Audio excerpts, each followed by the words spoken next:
দেখেছেন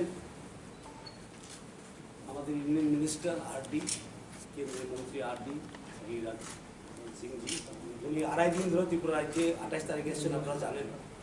আসার পরই উনি অনেক রিভিউ মিটিং করেছেন, ফিল্ড ভিজিট করেছেন। গতকাল আমাদের এসএসজি মেম্বারদের সঙ্গে ইন্টারাকশন করেছেন রবীন্দ্র শতবার্ষিকী ভবনে, এবং অফিসারদের সঙ্গেও করেছেন।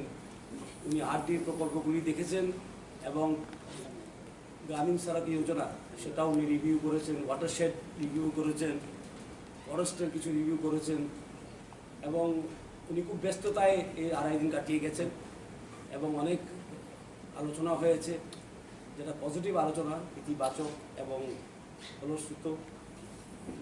এবং আমি বলতে চাই এত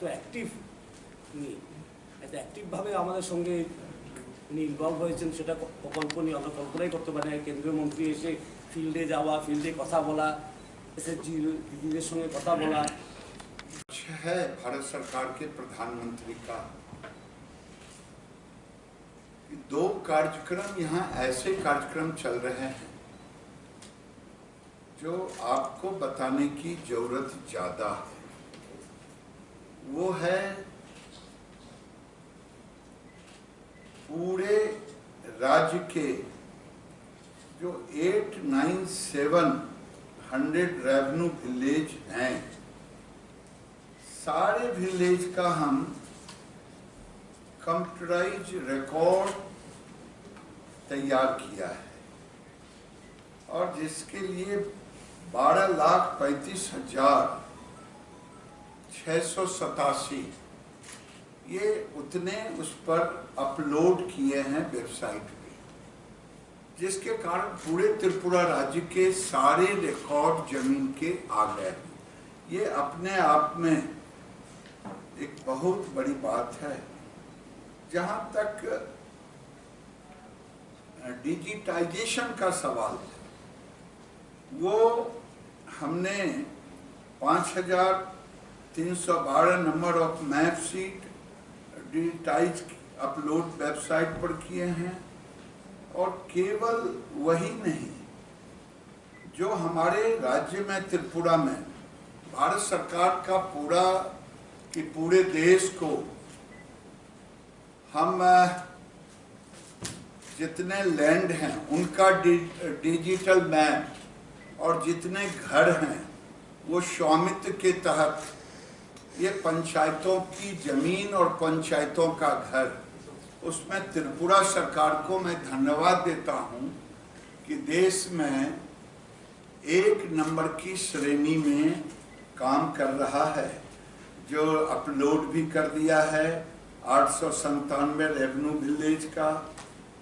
और जो इस राज्य में रजिस्ट्री ऑफिस, सब रजिस्ट्री ऑफिस है, आपको जान के खुशी होगा, सारे रजिस्ट्री ऑफिस, सब रजिस्ट्री ऑफिस डिजिटल हो गए हैं। और डिजिटल हो जाने से लैंड रिकॉर्ड डिजिटल,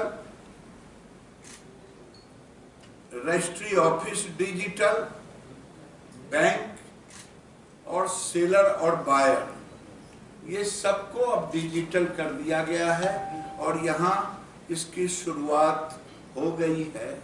ये एक बहुत बड़ा कार्यक्रम है।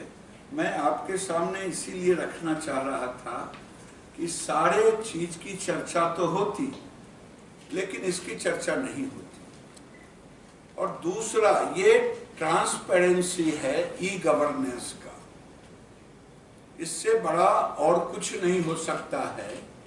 ई गवर्नेंस और ट्रांसपेरेंसी, ये जितने डिजिटल हुए हैं लैंड रिकॉर्ड, ये अपने आप में डिम रजिस्टर्ड है उनके अधिकार को, उसके हैबिटेशन को, उनके लैंड रिकॉर्ड को। दूसरा काम त्रिपुरा के अंदर में, वैसे पूरे देश में भारत के प्रधानमंत्री ने अभी हमारे देश में फूड सिक्योरिटी कानून भी है। अब कोरोना काल में प्रधानमंत्री ने पूरे देश को 2020 के मई से लेकर के बीच के 2-4 महीने को छोड़ दें तो आगे नवंबर तक सबको 5 किलो अनाज हम दे रहे हैं। ये दे रहे हैं, लेकिन संयुक्त राष्ट्र संघ का FAO फूड एग्रीकल्चर ऑर्गेनाइजेशन ने थ्रेट किया है कि 250 में 2050 में भारत की आबादी जब बढ़ जाएगी तो ग्रेन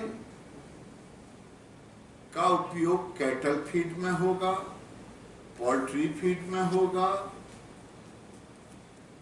की फिश फीड में होगा, तो को एग्जिस्टेंस का सवाल होगा। ऐसी स्थिति में त्रिपुरा को भी अभी चावल का हब तो माना जाता है, लेकिन अभी भी बाहर से फूड ग्रेन आते हैं। अभी हम 65 भारत के अंदर में 141 मिलियन हेक्टेयर जमीन है खेती योग्य। उसके अलावे हम 97 मिलियन हेक्टेयर जमीन को जो खेती के लायक कहीं है, बारिश हो गई तो एक क्रॉप हो गया, ये पूरे देश में उसको हमने टारगेट किया है भारत में कि 2024 तक हम 30 मिलियन हेक्टेयर को लेंगे। मुझे खुशी है कि त्रिपुरा में हम 65 प्रोजेक्ट हमारा डिपार्टमेंट के साथ टाई अप करके त्रिपुरा गवर्नमेंट, ये 65 में 2,13,000 हेक्टेयर जमीन को हम इस साल के अंत तक 2 फसल करने लायक, उसमें हो सकता हॉर्टिकल्चर भी हो, पैडी भी हो। किसानों की आमदनी में 4 गुना की बढ़ोतरी ही नहीं होगी, बल्कि फ्यूचर में जमीन जब आबादी बढ़ती है, जो फूड एग्रीकल्चर ऑर्गेनाइजेशन ने कहा, कोई इलास्टिक नहीं है, रबर नहीं है। इसलिए प्रधानमंत्री का सोच और राज्य के मुख्यमंत्री का सोच ऐसा है कि ये 2,13,000 हेक्टेयर जमीन हमें खेती योग्य जब 2021 के लास्ट और 22 तक में, हम 21-22 में पूरा कर लेंगे, 22 तक, तब आने वाले दिनों में फूड सिक्योरिटी के लिए एक बहुत बड़ा मील का पत्थर साबित होगा। Subscribe to Tripura Info and press the bell icon so that you never miss any latest updates and news on Tripura.